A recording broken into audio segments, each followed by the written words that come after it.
Hi friends, ఈరోజు సరుకుల పులుసు చేయడానికి వాము, జీలకర్ర, వెల్లుల్లి, దుంప పసుపు కొమ్ము, కరివేపాకు, ఎండుమిర్చి, ఉప్పు. ముందుగా మనం వాము, జీలకర్ర లైట్గా వేయించిన తర్వాత మిక్సీలో తీసుకొని అందులో దుంప పసుపు కొమ్ములు, ఎండుమిర్చి వేసి మిక్సీ చేసుకోవాలి.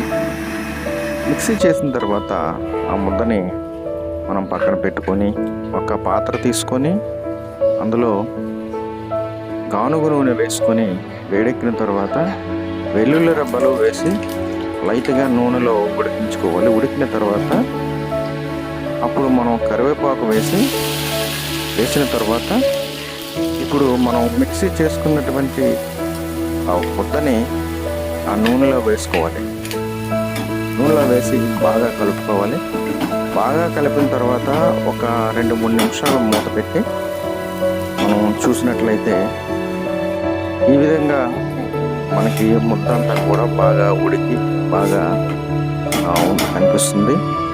ఇప్పుడు మనం చింతపండు రసం అందులో వేసి బాగా కలుపుకోవాలండి. బాగా కలుపుకున్న తర్వాత మనకి కావలసినంత సాల్ట్ అందులో వేసుకోవాలి.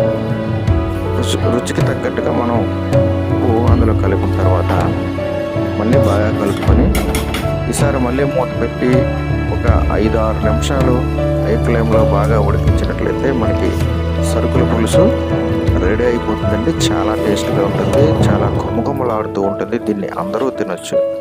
ఫ్రెండ్స్, ఈ వీడియో కనుక మీకు నచ్చితే లైక్ చేయండి, షేర్ చేయండి, కామెంట్ చేయండి. మా ఛానల్ సబ్స్క్రైబ్ చేసుకోవడం మర్చిపోవద్దు ప్లీజ్.